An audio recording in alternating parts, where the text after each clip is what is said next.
Okay, people can hear me. Good, good, good, good.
Still there.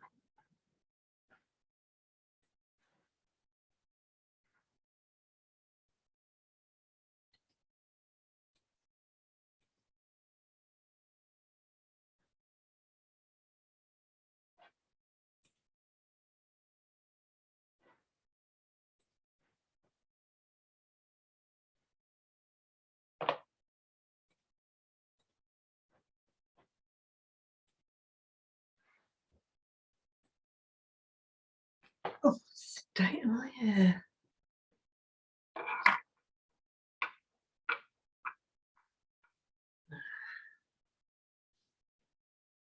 Whoops. Hold on. Hello, Annette. Hello. Okay. Can you hear me all right? My microphone's been playing up a bit lately. No, I can hear you. You're fine. Excellent. Good. That's I'm sorry I haven't sent the recordings yet. Last week I don't know what happened. It got a bit manic, so I've got them all ready to go. It's the editing. These things happen. Life can get in the way. Oh, yeah, I wouldn't mind if it was productive life that was getting in the way, but it's sometimes it's just nonsense. Yeah, I know. You think, oh God, I didn't get anything done, and you feel frustrated. Yeah, it's a bit like that. So we're getting there anyway. So I have got them all ready to go out, and I'll sort that out this weekend now that life's calmed down again. Apologies for that. I was in the wrong waiting room. Oh, okay, Paula.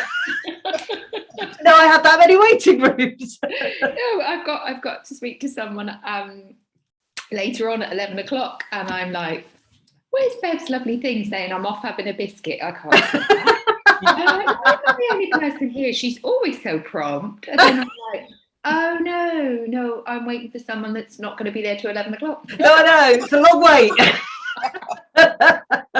That's like waiting to get a doctor on the phone at 8 o'clock in the morning.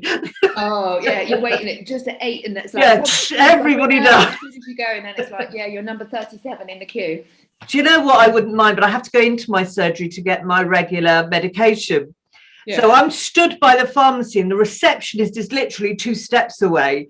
And I looked and I said, can I just make an appointment? No, you've got to ring at 8 o'clock in the morning. Because there, 2 steps. I know. This is something I find, very difficult to handle because, I've got to be on this call. I haven't got time, and you feel like they're not respecting your time. It is strange. And, it is a bit of a lottery if you get through, because you just sat there.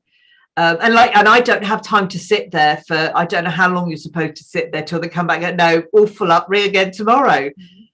Well, yeah, I mean, what good is that? I mean, they've got the new ones now where you can go online and you can see a GP online and you're going, okay. So, but he's not really there in the room seeing you, is he? No, it's new world that we live in. Anyway, ladies, today, the 6th step is how do you communicate with your ideal client or your clients? So I'm going to do a quick share. Let me just make sure I'm on the right. Oh God, I've lost it again. Better make some notes then. Yeah. Oh God, where's it gone? How to find your client? I've done another one. Where's the other one? Oh, I hate it when I can't find anything. Let's refresh. Oh, got it. Here we go. So I can. Where am I here? Right. Share screen. Share. Present. Standard. No, technology. Right. Now, this one, people tend to miss out on. People sort of understand about the problems and solutions and finding their client and that. But the one step people forget is how you communicate with your client, because depending on gender, depending on age, depending on circumstance, they'll all have a different way for you to actually talk to them or access them or communicate with them. And there are so many ways to communicate now that it is actually worth asking yourself if you're doing this right. So the first thing you have to think about is, do these people read? Are they people who will, engulf, like education, they engulf all those lovely long-winded articles and documents. You probably find that in corporate sometimes. They like to read, they like to absorb it all. And remember, I've said to you before, when you read something, you read intellectually and you listen emotionally. So you have to decide in a sense, what does your information need to do? Do they need people to think at an intellectual level, or do you want them to react in an emotional way? So do they read? The other thing is, do they have time to read? Mm-hmm. How much time have they got to read how much? Now, I don't know about you, but in all my working life, working for other people, and even now in this, I put things aside to read later. Oh, that looks exciting. Oh, that looks, I'll put it aside and I'll read it later. And I used to have this filing cabinet full of stuff I was going to read later. A bit like the to-do list, which gets longer and longer and longer. So another thing is, you know, how do they absorb that reading? What do they do with it? You know, how compelling is it and urgent is it for them to do then? So then, do they watch video? Do people take their time to watch video? And how long a video? Now, if you're working with a younger demographic lot, they won't watch more than 5 minutes video. Think TikTok, think those short, sharp, that's unfortunately the span of their concentration. Older people will watch videos, again, if it's compelling enough. But then you have to ask yourself, when do they watch these videos? Do they watch them during the day? Do they, again, save them up and go, I'll watch all those tonight? Now, again, I've got a ton of videos, and I promised myself over Christmas, you know, I'm going away to a hotel over Christmas, and I'm going to sit and watch these videos that I need to catch up with all that stuff. Because in a work environment, I sort of skim through. I don't have time if it's not very direct, very short, and very sharp. So you have to consider those things when you're thinking about what medium you're going to use. Do they like to just listen? And this is actually, for working mums, the most popular way that they take in information, because they will listen to podcasts taking the kids to school. They will listen to podcasts, and I've done this in the car traveling to an event. Mm-hmm. It's a lovely, easy way to listen. But again, younger people, they'll only listen for a little while. They're not going to listen to a full podcast. They have a really short attention span. Very short attention span. In fact, all of us are becoming more like goldfish as time goes on. Yeah. But the younger you are, the less you're concentrating. It's funny because I still think about, you know, in back in caveman days, they put a drawing on the wall, you know, with a brontosaurus chewing a person, and, you know, all right, not a safe place to live. Mm-hmm.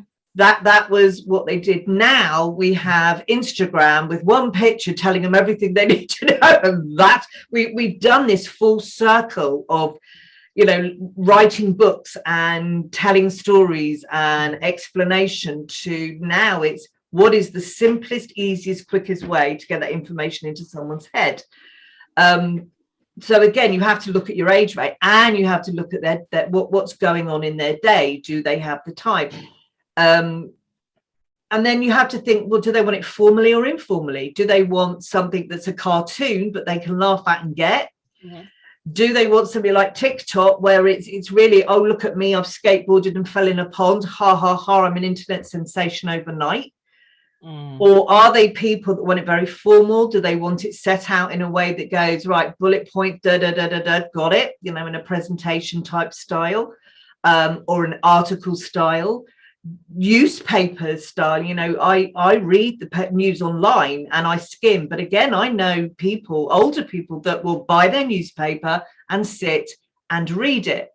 So it's a more formal, unless it's the Sun, of course, but it's more formal. Are they? And it is worth actually finding out whether they read the Sun or they read the Guardian or the Times, because they're different demographics of people. Yeah. Oh God, yes. And if you think about your executive type group of people, your upper management people, generally, I'm going to say generally, they're reading the Times and the Guardian. You know, you will get some that just don't, you know, if they're young executives, they may be doing something completely different. So again, it's about what is their age, what is their lifestyle? How do they want this information given to them? It's like these quick, short, sharp bursts are better for me because I can get right into one particular thing. They're better for you because we're talking about one particular thing, and I'm taking half an hour or so of your time on a Wednesday morning. Mm-hmm. So that, you've got all that, and then you go off. I could, and I have done, hour-long teaching things and then Q&A, and actually I'm exhausted. People aren't taking it all in, and it's a long time now in our world today to be doing this, especially online. So you need to really understand how your client wants to receive information. Now, we've talked about a point in time for your ideal client, and it may be that they are willing to read almost anything on that particular subject or hear anything on that particular subject, but you have to find a way to get to them. You have to almost sort of keep an eye on what's working and what isn't. Yes. How do you, obviously, when somebody comes to you and says, in my case, I think I'm being bullied at work, and can we have a chat?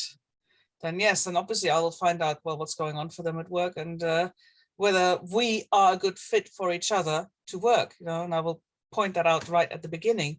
But the thing is how they take in information. What's the best way of eliciting that? When you've actually got the client talking to you, it's a lot easier because you can say to them, how would you prefer to receive this? So for me, over the years, I've realized that I actually have a Dropbox for every client, and everything goes in that Dropbox, and the client has the access to it, and there'll be videos, there'll be all sorts of things, but it's about asking them, how do they want to receive that information, how regular, and all the rest of it. And you'll get a feel for that, because if you're working with someone who's really harassed and feels bullied and everything's going on, you're going to know that you can only give her little bits at a time because of the overwhelm. Mm-hmm. This is about, how do you get her to hear you in the first place? Mm-hmm. How does she hear that message? Mm-hmm. Does she watch a video that talks about it and she goes, oh, that's me? Does she see a meme thing that says you don't have to be bullied if da da da da, and there might be a cartoon picture, and they smile and go, you know what, yeah, that's exactly how I feel. So you've got to get to them first. Once you've got them, then it's about having that conversation with them and working out a way between you, like you would with any coaching client in a way. But you have to figure out, so for you, Annette, rather, if you think about it, you've got burnt out, probably high middle management, working with these alpha dogs at the top and alpha queens who are, causing, so they're going to be overwhelmed. They're going to be head busy, with stuff going on. They're going to be anxious and tense and all the rest of it. So you may turn around and say to yourself, it's no point me trying to put a formal document that they're going to read. Not going to happen. Mm-hmm. Maybe if I put short snippets of video on Facebook talking about the effects, if you're feeling anxious at work, it may be because. Mm-hmm. So they're picking up one message at a time. So that they go, yeah, it may be that you go 6 points to, what may lead to bullying or something like that. And they can download it and go tick, tick, tick, tick. God, that's me. So it's about understanding and people that have pain, people that you want to change their life. People have got to that point. It's how do you get to them in the first place? And so often we just post on Facebook or LinkedIn, and we post when we post away. But we don't know if those people are actually receiving that information. Not really, especially on Facebook now with everything changing. Meta, as they're now known. Yeah, they're still not. Oh yeah, Facebook. Meta is just the business name, because they're moving into this whole new approach of scary, sort of immersive technology and AI and all that sort of stuff. So it doesn't bear thinking about, considering how Facebook took over the world, what's going to happen next. But that won't be for a while yet. So Yeah, Facebook. It's do they want a live Facebook broadcast so that they can just pop in and out every now and again and just keep up?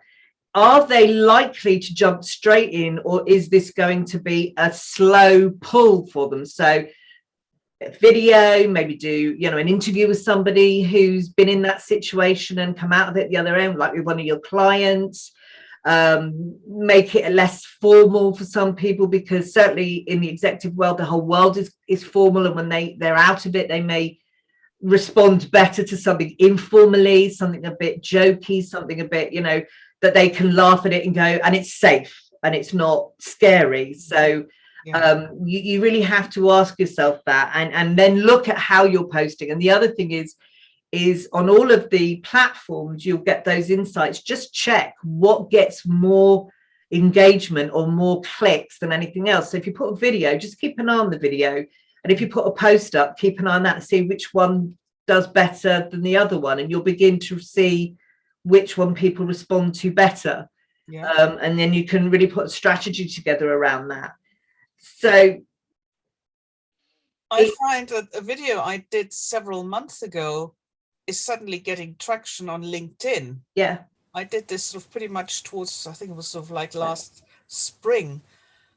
But you have to remember on social media, talking about the value of love and compassion, and people suddenly watching it, and I'm like, oh. It's because value is a word we all want to be a part of. It's I haven't done the magic words one yet. There's a whole thing about magic words and how they affect people psychologically, and value, and wanting our own values validated, or wanting to, especially now, wanting to understand how our values work. That's a magic word. And we have to remember with all social media, it's regurgitating all the time because of the algorithms. So most people won't see Facebook. They reckon 20-25% of your list will see your post, but then a couple of weeks later, 10% who didn't see it might see it again, or someone might share it, and then it gets repopulated again. The algorithms work in such a strange way. And LinkedIn's very much changing them all the time as well. Yeah. So on LinkedIn, it's always worth, if you post on LinkedIn, to make a comment yourself underneath, like, so I might put a thing up going, storytelling is really, really important in business and everyone should do it. And I'll have an image, and then underneath I'll make a comment. Do you tell stories in your business? Because once somebody's commented on it, the algorithm pushes it a bit further out. I mean, don't ask me how or why I put petrol in the car and it moves. I don't know why. I just do as I'm told, and it works. Yeah. So, but you have to communicate to these people in the way they receive information. And it's not about how we prefer to give information. I mean, I would just speak all the time. I don't like writing, I like to pop up an image. But I know that some of my clients, they don't have the time to watch lots of video. They don't. So I do post and I do articles, but they're short and sharp and quick. Everything I do, one, because I don't have the patience to write 50 million words, but it is about, I know, having worked with my sort of community, that they're busy people, because I do B2B. So B2B, they're busy people. They don't have time. They want something that hits them in the face. They go, right, okay, I could do that. And off they go. And they've got it. And they don't have to sit and think about it and go, what? What am I going to do? Oh, no, I've got a meeting. And off they've gone, and it's out their head. And I suppose as well with B2B, it's not always appropriate in the office to be seen looking at a video. Absolutely. And again, people have these auto start videos. No, because people might click on it and think, oh, I'll watch that later. But what they don't want is to click on it and suddenly the whole office is filled with some weird video going on, especially if you work in a quite formal office. And I've noticed there's been quite an uptake of people on Facebook doing videos where they're swearing, and that seems to be their brand. And that's fine. They've got followers who love that. And it's very sort of basic and down to earth. But actually in a formal office, that isn't going to work very well. So again, you have to think about where are they when they open it. A lot of people now, they're not allowed to use their personal Facebook and stuff. LinkedIn seems to be different, but Facebook, You know, you're not allowed to spend that. So you know they're going to be looking in the evening or first thing in the morning or on the bus on the way home, listening to a podcast. So, you know, we all post during the day, but actually when you're scheduling posts, think about when are these people going to read this post? When's it going to hit them first? This is something be there when your clients are there, or your potential clients. Yeah. I mean, you can't always, because, you know, if you've got global clients, you know, the time difference just is a nightmare. But definitely, you know, if you're trying to communicate and you have to think about where are they and what are they doing and what will make them sit up and go, oh, that's interesting. I'll take a look at that. Is it short and sharp? Or is it that you can send, once you've got your email list and people are signing up, it's different, because then you can send a big newsletter, or you can send, I send lists out sometimes of speaking opportunities. So the email's quite long, and I always put the top bit long, but lots of opportunities, and people have chosen to receive that information. If I get something, that maybe affects a business, so like when COVID and furlough came in and everything else, I would send out information I'd received through my email list, and this is again a document that came down from government, might be of interest to you. You may have already have read it, but it's here. So you're serving that email list in a completely different way. So when you think about communicating, you're talking about, how do I get that message to the people I need, the clients who need me? How do I get them to be aware of me first? How do I get them into my funnel? I hate the word funnel. There's got to be a better word. How do I get them into my sweet dish? A dish of sweets and candy. How do I get them to sign up? How do I get them onto an email list?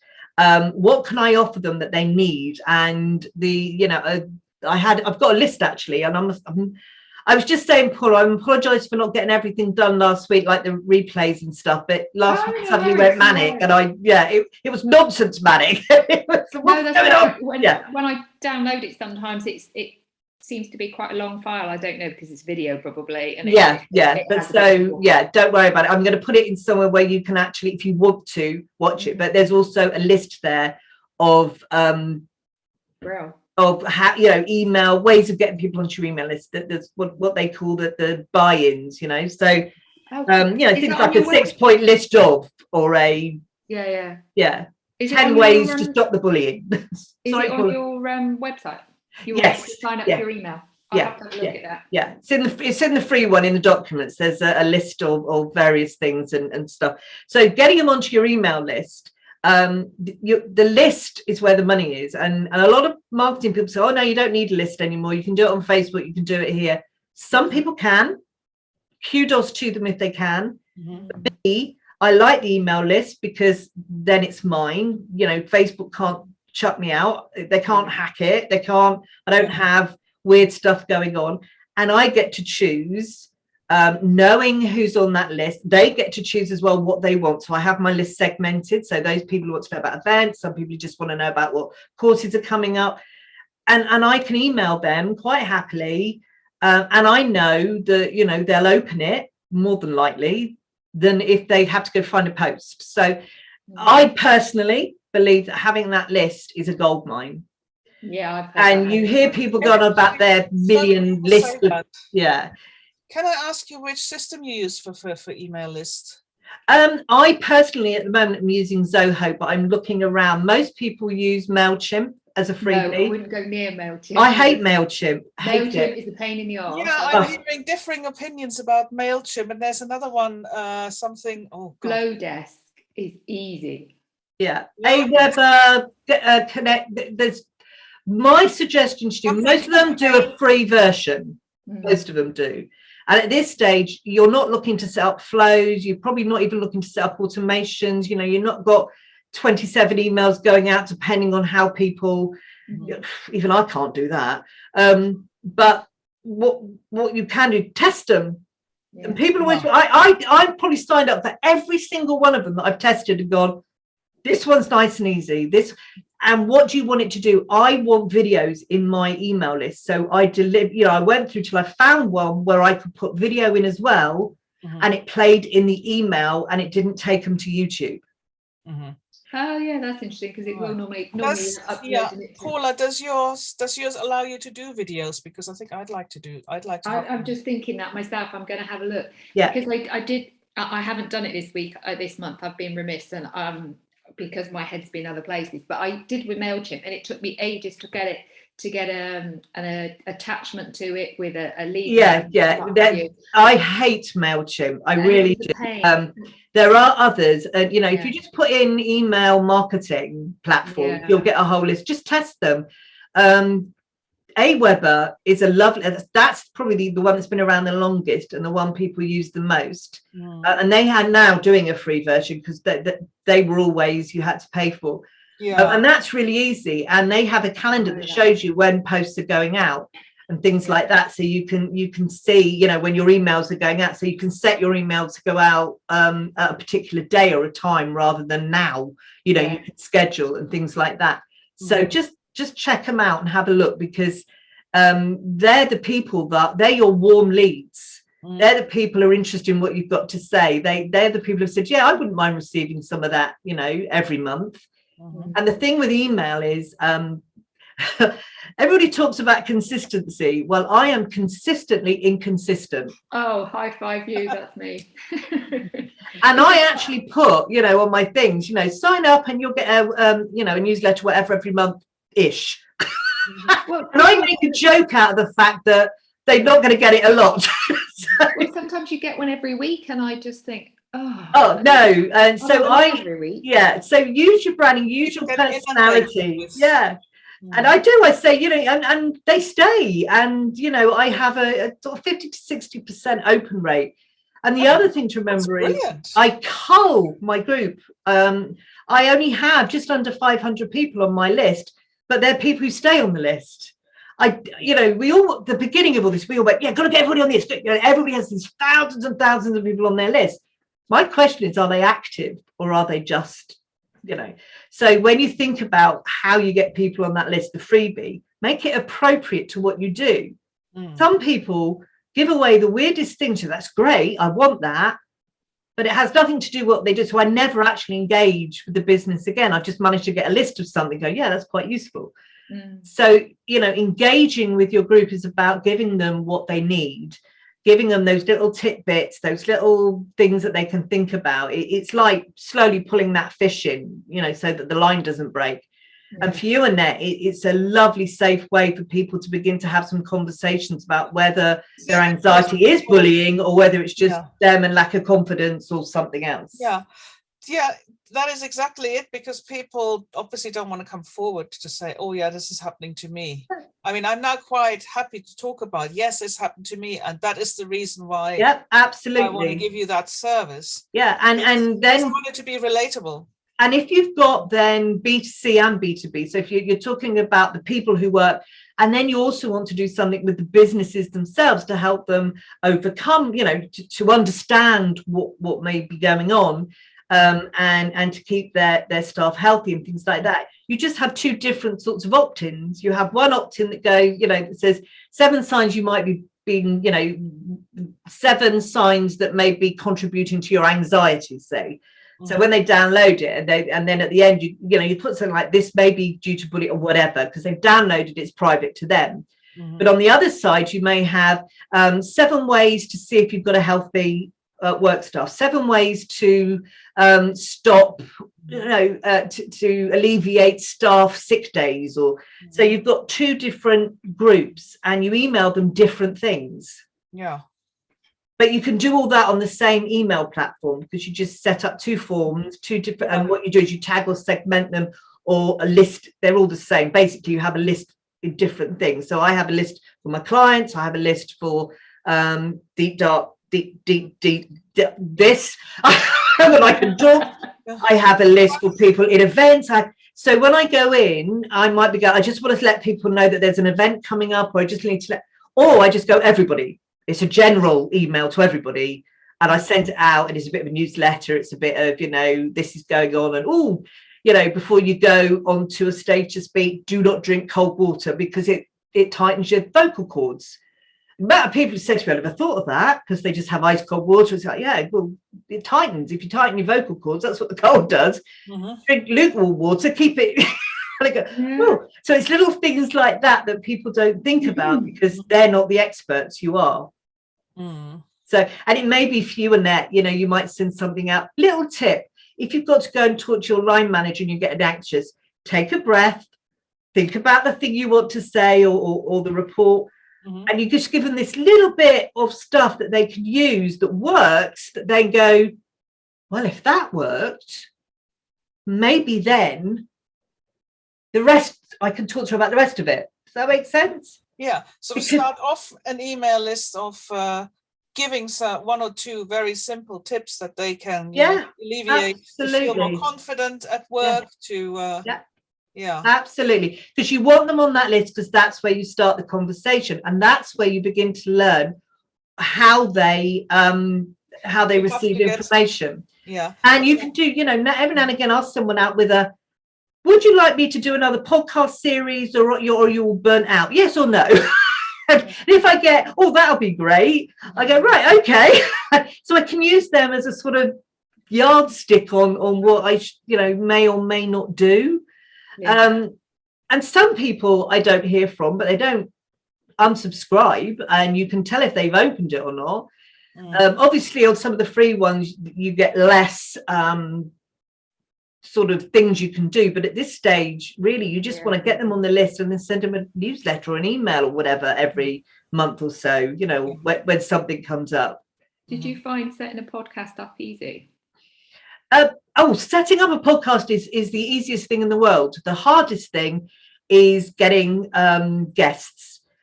So there's two ways to do podcasts. I've done podcasts where it's just me. I do a podcast. I've got a group on Facebook called The Late Afternoon Show. And it's late afternoon everywhere in the world, so it doesn't happen late afternoon all the time.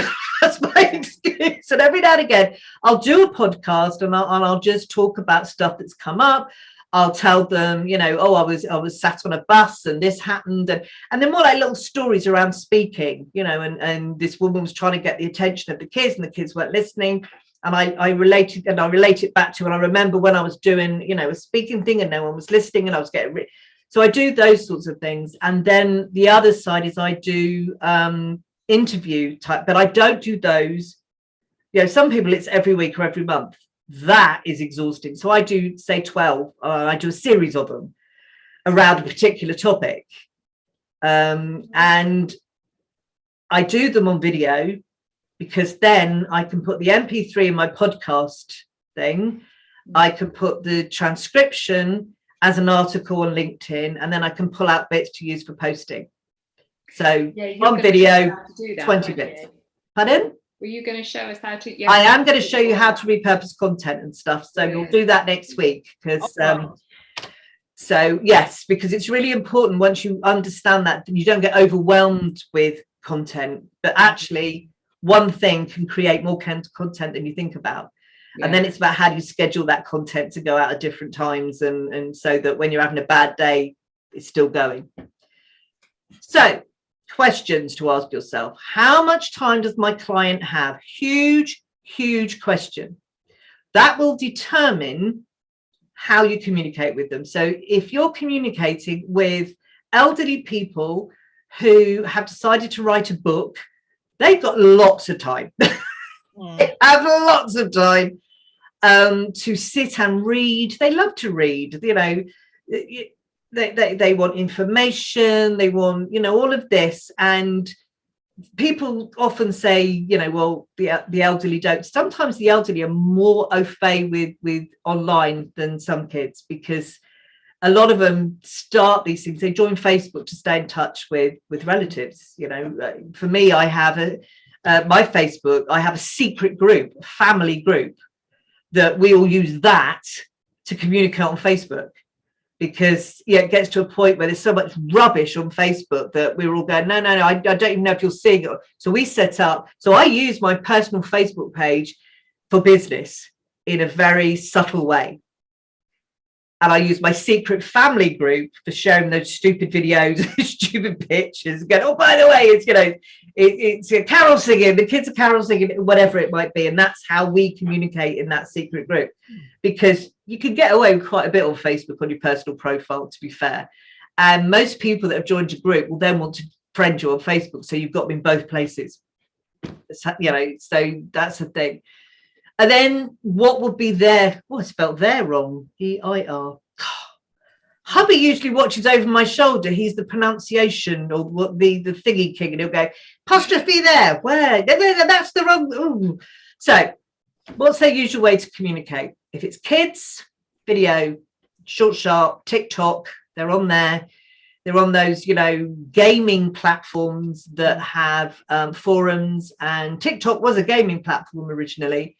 But business has understood now, especially retail business, how to use TikTok to get to the people they want. If it's older people, funnily enough, they're mostly on Facebook. Most teenagers today aren't on Facebook. They don't like Facebook. No. So they'll be somewhere else. They're you know, Snapchat, aren't they? Teenagers, yeah, they're on TikTok and any variation of TikTok and YouTube. Oh yeah. So I love YouTube. I do, but the other thing to remember about YouTube is the ones that do well are explanation videos. So if you're showing someone how to do something, they work. So if I go on video, if I can't, you know, how do I reinstall Windows because I've done something awful, and I'll follow it through. I've learned knitting patterns on YouTube. People do. They'll go on there. How do I cook? How do I do this? How do I do that? Apparently, and I have saved the videos with recipes. I thought, I want to try that one. Yeah. It's the second biggest search engine after Google. Yeah, absolutely, because it's easy to watch someone doing it, and you can stop it and do it, and then go back and things like that. So, are they on YouTube? So kids are on YouTube. They're on TikTok. Kids love live streaming. That's their thing. They live stream a lot. So you know, so if you're working with adolescents, then you have to ask yourself, if you're working with families and parents, then you have to ask yourself another question. So parents are going to be on one thing. The younger the child is, they're not necessarily going to be on a platform, so you have to get to the child through the adult. So again, it's about this age thing, and how you're going to pull that family together. If you're talking sort of people visit B2B, you know, again, Facebook, LinkedIn, Instagram, depending how visual, you know, what you do is Pinterest. And the other thing is those very dedicated forums we talked about, looking for those forums where these people are turning up because that's where they're getting their specific information. Engineer, you know, I work with a young girl, she amazes me, a young girl who is only the second woman in the world to work in the drones for emergency services industries. Because she wrote, she left university and she did her university sort of thesis, the last thing, on how to use drones for emergency services. And apparently at that time there was no common sort of framework for this. Everybody had their own way of doing it. She wrote a framework for it, and I met her because she came to me going, oh my God, I've been asked to go to Australia and talk to the firemen about a framework. And she's a tiny little thing, you know. And I said to her, okay. and she went, and her speech is okay, but she was terrified. And I said, well, yeah, because in a way, the minute you turn up on that stage, she had 300 Aussie firemen. And I said, maybe the majority of them are going, what's this Sheila thinking? You know? Or they're thinking, oh, she's sweet, little Brit. So you've got to really gain their authority from the start. And she did brilliant. She loved it. She now talks all around the world. She's part of a whole thing about emergency services used to drive, and I just think, how many who is she? I've not heard of that. Who is that girl? can't think of her name. I should know. Names and me are rubbish. She lives in Weymouth, no, in Dorchester. She went to Bournemouth Uni. Gemma. Her name is Gemma. She's amazing, and she just loves it. And she found such a specific niche, and she found what was missing, and she gave it to them. But this is the beauty about tech, you know, when you do your business online, you can niche right into it and find something that nobody else has. And that's great if it's very specific like that. But for most of us, to be fair, we're doing a service that a lot of other people are doing. So it's finding what is unique within your service. So when you're thinking about how you're communicating with them, find that unique way to do it that nobody else is doing.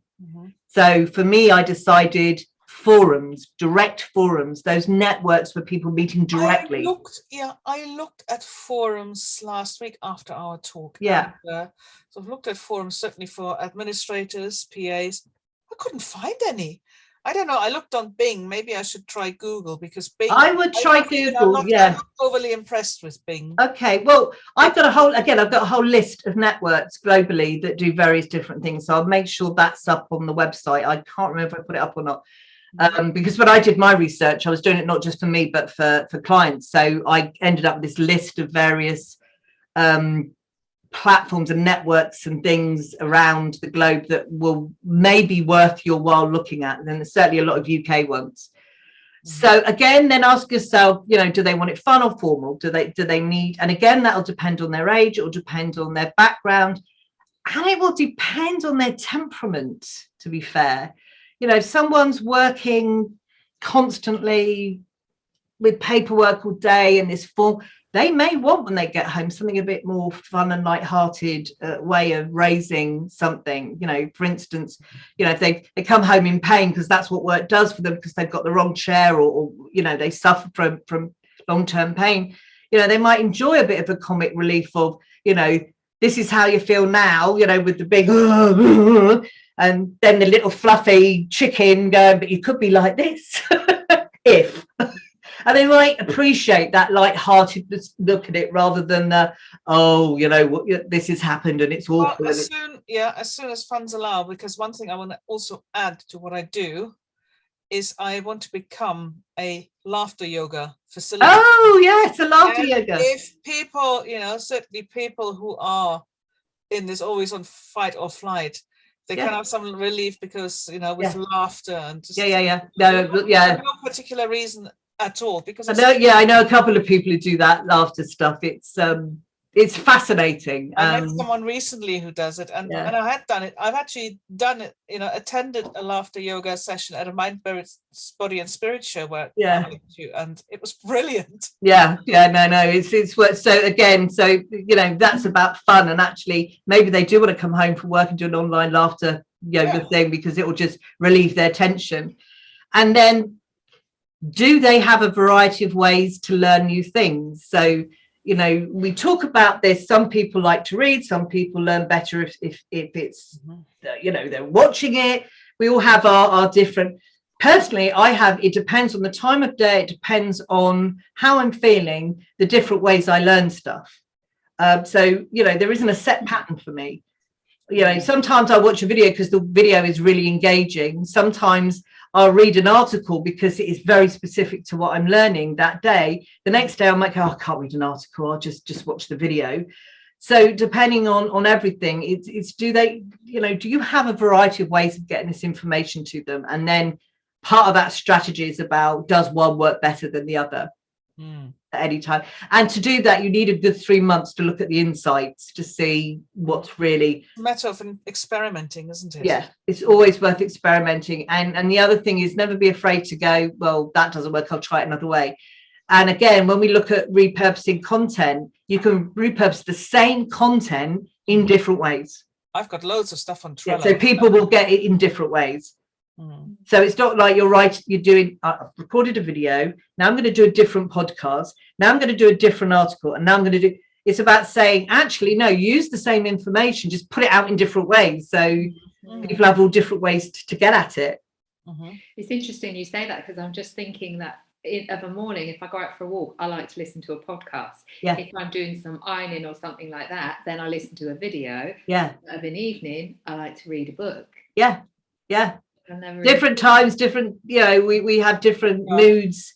And if I'm, when I go to bed, I have to read before I go to sleep for someone. Well, it's just a habit. So I know if I'm reading a book that's been recommended, that's when I will go and do that, like you.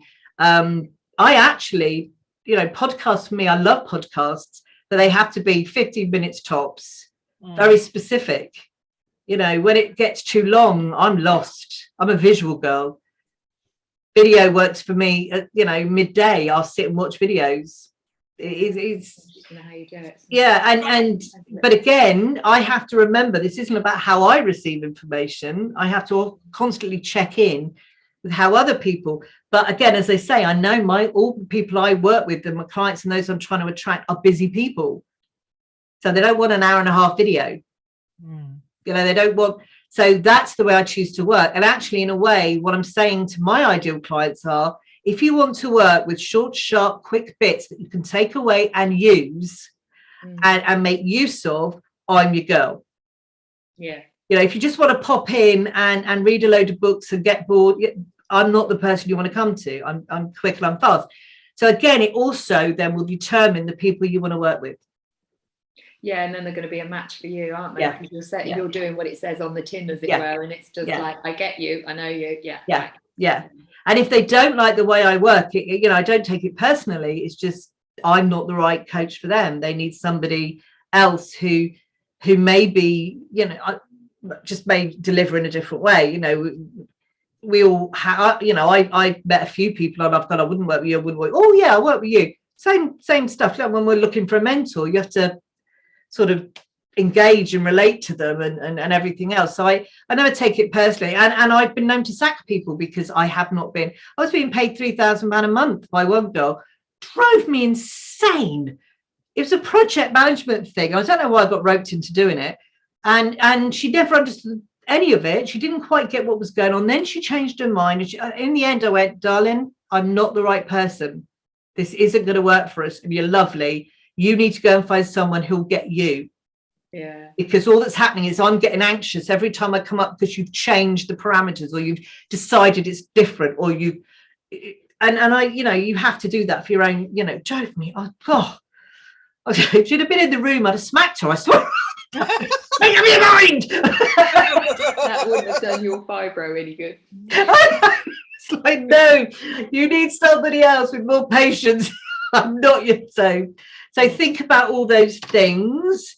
Right, let me just stop sharing there. Right, so we've gone through, the whole 6 steps, but this end one is really, if you relate that to the problem, it makes it slightly easier. So if the problem is overwhelm, anxiety, pain, too much going on, then this end one about how you communicate with them will be not too much information, really simple to understand, short, sharp and quick.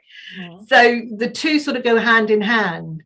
If this problem is got too much time on my hands, I want to do some craft stuff, and all the rest of it, then this communication is easy. They'll follow videos on how to make a bowl out of whatever. They'll spend their time cooking and following the video. If they're kids, you're gonna, no point, I'll go on TikTok and do it. Or what I would do is get my grandson to do a quick TikTok video for me. Because a lot of kids do not relate to an older person until they've got to trust them and know them. So I've often said to my grandson, maybe we should do some of these things together so they get to know me and you and the fun we have and stuff like that. So I'm looking at that. So just think about those things. So how do you think you will best communicate with your clients? Paula, think about your clients. What would be the best way for them and you? My thinking is, if they're busy and overwhelmed, they need short, like you say, short, sharp ones. So it could be, I'm thinking that listening to things, because sometimes if you've got brain fog, you can't consciously. No, you can't take it in. Reading it and stuff. You if you're going to do it, it's got to be a very small bit to read. They can't really take all that in. Yeah, and you've got to be able to read it 3 or 4 times for it to make sense, even if it only says go to bed. Well, yeah, exactly. And I think if you're hitting sort of overwhelm and and chronic fatigue, and you hit menopause, oh my God, you've got a double one. Because you can't. Simple instructions, can't follow them. It's just like, what? Go where? But that's quite fun, isn't it? And actually, that's about letting people have some fun with the fact that, you know, brain fog's kicked in. I go, what do I do now? And actually making it safe for them and realizing that, you know, it is what it is. I've got to do a menopause talk actually for hospice care coming up, and the very first picture of it is a woman like that pulling her hair out, and it says, do you feel like your brain is done like a computer and done Control-Alt-Delete because you can't remember? Absolutely. So short, sharp and quick. Little tiny videos would work for you, like little cartoon videos, animation videos would work for you. You know, I can almost see, you know, somebody walking in the door from home, the kids going, what's for tea? And the person going, and then walking back out the door again. Yeah. How can you get animation videos though? Well, there are loads of platforms again that you can do your own animation videos, and you can some of them, I'll have a look for you because some of them are expensive, but there's some that are really simple. They've already got the mock-up, so you literally put in, and what you then is just download the one you want, and it's sometimes like $8 to download that particular little cartoon animation. So there's quite a few of them around, but I think something like that might be quite funny, that whole sort of out again and go, you know, some sort of comment comes into her head and the kids are going, oh, Mum's got brain fog. Yeah, because I'm thinking when you go chronic fatigue and fibroid, it's just like, I mean, I've got a possible client coming that way, we shall see. But if I want to get to people before they get there, I think if all your posts are on about, are you feeling drained? Are you feeling this or that? It's just like, yeah, you are feeling that, but I'm feeling drained just saying it. Yeah, and in sometimes it's about just pulling people up so that if you've done that for 5 minutes, they're more likely to come back for that. So for me, and I must admit, I don't really look at posts or listen to posts that moan about fibro. I just don't have time for it because I'm desperately trying to stay on top of the fibro. So I look for the fun things. So I look for those. So when I see a cartoon about the brain fog thing, it's like, yeah, that's me. And I can take it up and go, that's what's going on when I'm stood staring at you, asking you to repeat for the 4th time what it is you want to see. It's like, no, I don't get it, because that's what I want to know. I've kind of got a bit more. It's been an interesting year because I have kind of played small. I'm very aware that I have. That's right. That's fine. But I'm kind of like, yeah, I'm kind of getting where this is going now. It's like, I'm going to have that bit of, if you have chronic fatigue, then I'm going to get experience with taking you down the chrysalis effect pathway, because that's proven to get you out the other side. That's right. Of fibro. Yeah. It's proven to do it. They've had NHS pilots and they have worked with fibro, and it's just, it's a process. And that's easier for you because you can automate that process. Yeah. I mean, they can work one-on-one with me, or they can do the program on their own. In fact, I could send you links if you want, and they can do that around, and that's fine. And that is a set-up price to do, and I can work with them, and I've got sort of like protocols to follow, which is fine. Which I must admit, as I was fascinated. Are you all right if I talk about this for a minute? Are you okay for time? I've got time. You've got time, Annette, so I will come to you in a minute. Yeah. I was kind of like fascinated by it all, particularly the fibro side of it. And I was like, right, it's giving me a niche. And then I had 2 possible ones, and then they kind of were like, oh no, back off, because they weren't quite ready to go into they wanted to get better, but they didn't actually see themselves as fibro. And I felt on the back foot for a minute, and then I'm like, well, actually, wouldn't it be great to get to people before they got there? And then I thought, I've got all these amazing ideas, and now I'm not in the airlines. It's kind of like, oh, I could do that, I could do that, I could do that. And it's like, whoa. You've got to do one thing at a time. Yes, welcome to my world. Shiny object syndrome. And I'm like, I mean, I can talk for England, and I love talking to people about stuff.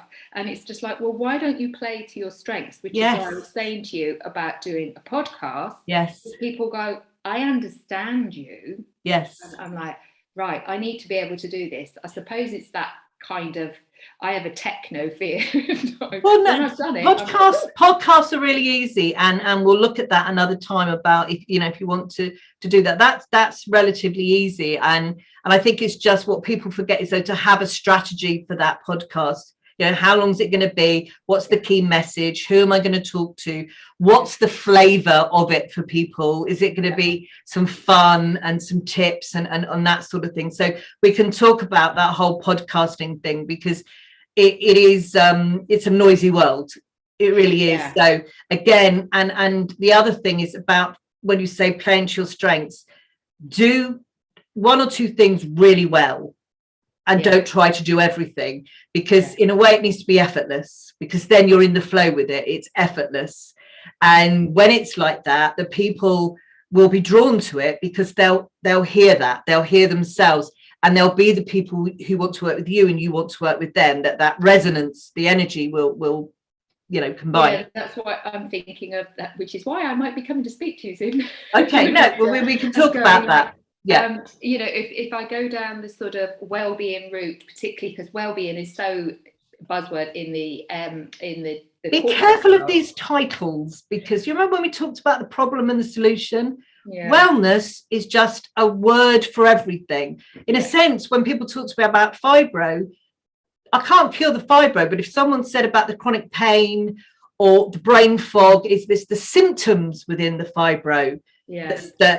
So sometimes we use the words because they've become popular, but actually what people are looking for is that they're not necessarily looking for wellness. They may be looking for weight loss. They may be looking for less anxiety. They may be looking to, because what Annette does comes under wellness. In fact, whatever, anything anyone comes under wellness, just having a friend to talk to is, wellness. So you have to really pull it down and think back again to what's going on in their life that they need my solution to. What am I talking to? Am I talking to the word of the month, or am I talking to these people's pain? That's what you always have to keep in mind, because it is very easy to lose yourself in the overarching, and once wellness has been saturated, some clever dick will come up with another word for it, and it'll be some sort of life affirmation. We'll all go, we'll all move over to that now and do life affirmation. A guy put a post on that on LinkedIn. It was David Hockney had said, I'm fed up with all fed up with wellness. He'd put on these mats, building mats. He said, totally fed up with it. And the guy said, who's a wellbeing manager, actually I'm going to speak to him later, and he said, I completely get it. And I went, and someone else said, well, yeah, if he wants to smoke and everything, he can. And I went, fair point. I said, well-being, a healthy diet is important, but what's healthy for you isn't necessarily healthy for someone else. This is it. One man's food's another man's poison. I said, but it's ironic. He hates the word wellness, but he moved to France so that he could paint. I said, that in itself is wellness. Well, yeah, you see, that's again the connotations of the word wellness. It's like law of attraction has become a poison chalice at the moment. So law of attraction is now almost moving into mindfulness and manifestation and affirmation. And I could go for hours about what's wrong with law of attraction to a certain degree, because they never go into action. Never get to say. I think it's because people misinterpreted it, and they thought they can. They just think that sounds easy. I can do that. I can have a pretty picture on the. And again, I could go on, because I'm really into this whole not believing but knowing stuff. And I always say, if you've got a board full of everything on the wall, you don't know it's going to happen. You're just hoping because you keep looking at that picture. So anyway, so there are things. So yeah, it's about pick the two, but be careful with the wording in terms to get people there, because it's that connotation of wellness is becoming a bit of a poison chalice as well, because people think, I've got to go on a diet, I've got to detox, I've got smoking, I can't have a pint, I can't do this, I can't do that. And that's all they hear. I can't, rather than you can, even though you can. And I think that's the bit, if we could switch that around, you can do this even if you suffer from chronic pain. Mhm. You know, I love dancing. I really love dancing, and I found it really difficult. But if a dance teacher or something came up and went, you can do the tango even with chronic pain, I will show you how. I'm going to pick up the phone, so I really want to learn how to do the tango.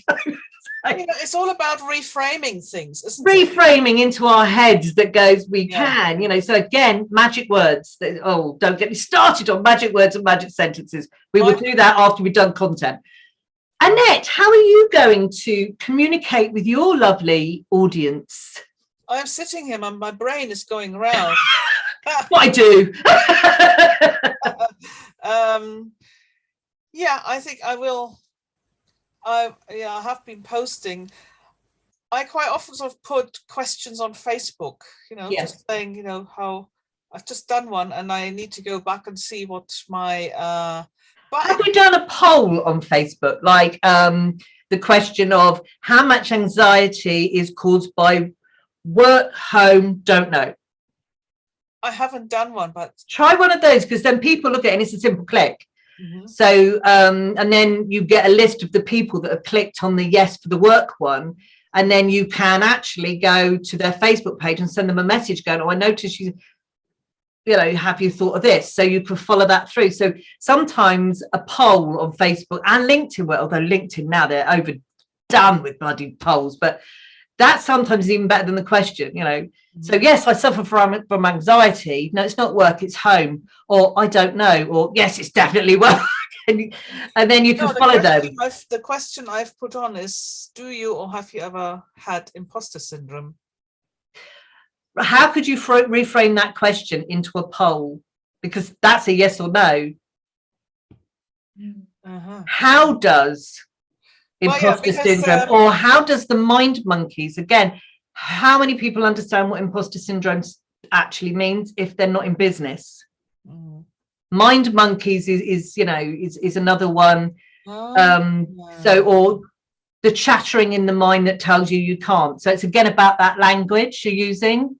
And so you could do things like, you know, do you believe in your head that you can't do, run a business, be a manager? You know, it's those, and then just give them a little list. Oh, oh God, yes, of course, I should have thought of this. The open questions. Yeah, I give them a little list that they can just, because then all they've got to do is read it, go, oh yeah, click. And so a great question would be, you know, how much of the anxiety you're suffering is caused at, and then the answer would be work, home, don't know. Or you could put other, and then people can actually just put in, you know, like crappy boyfriend or real pain or whatever it might be. So sometimes those polls are really useful, because then what happens is, you know, you get those little lines go across and tells you who's the most. So if you're looking specifically for people that go work, you can actually get a list of the people that have clicked on that, and you can go to their Facebook page and send them a message to say, I noticed you clicked to say your anxiety is caused at work. Here's a little tip that might help. So then again, you're beginning to open up a conversation with people. Right. That's better than sending out questionnaires, isn't it? Absolutely. And people don't mind doing that. Sometimes it's hard to come up with an answer, but actually anyone could go, yeah, it's work, or it's, you know, click, you know, or, you know, it's work and kids, or it's, you know, however you put that in. For you, Paula, again, it might be worth doing, you know, when does your brain fog kick in? Morning, evening, you know, some sort of poll. So you get, you know, you just get a feel for how people are feeling and answering, and then you do get a chance then to follow through on that on Messenger. Another one worth trying. Brilliant. Facebook, And again, one of the things, you know, I've thrown quite a lot of information at you over the last sort of 6 weeks.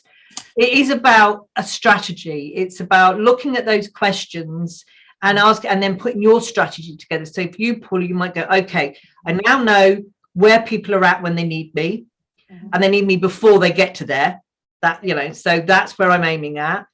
I have the solution and this is what it looks like. So how am I going to communicate with them? Right, I'm going to do podcasts. So, then and how long is that going to be and when's it going to go out and blah, blah, blah. So you have this lovely strategy and you pick one or two things you can do really well. And the same for you, Annette, on the other side, in terms of, I've got this now. So rather than trying to do everything that Bev said, all these different ideas that come out, pick the ones that work for you. And learn them and do them well. The only one I would say that you really, really should, because people don't, is get on Google My Business. That's the only one I would say, because you can put videos on there and podcasts and special offers and all sorts of stuff. But you get yourself on that Google page. Google My, yes, I know you mentioned that last time. No, I've got that. Yeah, Google My Business is a really important one. I personally believe, because I've so many people go, oh yeah, I never thought of that. But actually, if you really think about it, it makes absolutely no sense at all not to have your listing on Google when it's Google we're trying to get to the top page of. Yeah. And Google is the where people do their search engine. So yeah, it's still, I know it's one of the first, and I think it's one of the most used ones. Yeah. I know it is the most used in the world, really. The others, and actually Pinterest comes second because people don't think of it as a search engine, but it is. It is, I know it is. And YouTube. So Is YouTube owned by Google? Facebook. No, Facebook. But, no, Google own YouTube. No, Google own YouTube. Facebook own Instagram. Yeah, they own Instagram and WhatsApp. Yeah. So no, YouTube and Google. Yeah. So do that, and it's just about understanding, and then because what happens, a lot of people go, oh right, I've got to get my LinkedIn profile, I'll do that. It is about having that strategy and working on the things that work, and not getting too overwhelmed with it. And then, business plans are business plans. They're there for a reason. I mean, my business plan is mostly pictures, but it's still a business plan. It's still, I look at it and go, have I done? Oh, no, I've got my social medias. I can't read from a A4 document that's 27 pages long. So my business plans are like, scribbled little stick men most of the time, but it gives me something to follow. It gives me my strategy. So when the brain fog kicks in or the shiny syndrome kicks in, I go back to that and go, no, Bev, no. Shiny syndrome's terrible. Do not do that. I'm a lifelong learner. I go, oh, that's good. I'll do that. Yeah, I can do that. Oh God, I think that's all of us here. Yeah. Well, and that's because we forget the effortlessness bit of it. We forget the, if you like, the spiritual harmony of it all, if you don't mind me using that phrase, in terms of we're panicking a bit to get to the front of, and to get known and all the rest of it. But all we're doing then is ending in the effort bit that's full of noise and distraction and fear and all that stuff, where we should just stay in that lovely lane where the effortless bit is. And it's about harmony in your emotion and engaging and attracting those people that want to work with you. You're right, because I mean, I consider myself a very spiritual person, but when you're thinking about business and the formalities and this, you can very easily forget about the spiritual. Absolutely. You think, where is this? And I need to meditate. But the thing is, it's about values as well. When I first started, probably up until halfway through this year, it was business, and I had a bit of one of those awakenings when the brain fog had gone away. I realized that actually, if you try too hard, it's like it just gets messy. So business, I want to work with people with the same values I have. And that means I have to acknowledge within business that I have a spiritual value in amongst that, and amongst the fairness and the giving and everything else. So I made a conscious effort to go, no, I don't want to live in that effort heavy thing there. I want to come over here and I want it to be less effort, and I want, and so I'm enjoying doing it. So if I'm having a bad day and I'm not making any money one week, it's like, but I've had some fun. I've met some amazing people. It's always good to find, if things haven't gone to plan. It's always look back and find the magic, because it'll be there somewhere. Absolutely. So I think, and even if people aren't spiritual, I think most people have a value set that they work to. Yes. And we forget that value sometimes. And I think it is becoming a lot more important now. Very important. you know, things change, people's ways of thinking change. And I think the pandemic has contributed a lot to this, because people suddenly had time to think when they were sat at home being furloughed. And more men are coming around to it, like mostly a female sort of thinking, you know, because of the kids who were nurturers and all of that. Or they became bosses and they became bitchy because they were terrified someone was going to take their place. But I think since COVID, I've talked to a lot of men actually that want to do it differently, that have relished that space and that time. And business doesn't mean you can't be successful and make money. But for me and the people that I want to work with, it is about, you know, finding that point where you are in tune with what you're doing, and what you do well, and you love it, and people are attracted to that. So when you're looking at your strategy, it is really worth going. You know, I don't take any notice of gurus now that are going to promise to make me £3 million a month if I do exactly what they tell me to do with the exact script. And I'm like, no, I don't want to run your business. It's not my business. And it's interesting when you talk about spiritual, because people, when you're inspired, you are in spirit. Absolutely. That's absolutely. Where it comes from. Yeah. And when you work from your heart, like you say, it's effortless. When your head and your heart are out of alignment and there's this disconnect. Yeah. And I like that heart-led sense. I do like that term, because I'm not into woo-woo spiritual stuff. You know, for a long time I thought, well, people will think I'm too woo-woo and I'm wearing hippie. That's not me, but that doesn't mean I don't have the same values as them and the same. So I like that phrase heart-led, because I think that actually means more to people than, you know, I think sometimes spiritual, they go, oh, hippies, you know, we're all love and peace. But heart-led, I just think that says more to most people. Yeah. And I like that phrase. And you're right, the two in alignment are so important. So very much so. So you both know how you're going to communicate. I think good. So. Yeah. Next week we will do content repurposing, or how to create loads of content out of one piece of work. Okay. How to save yourself time. Well, what is that?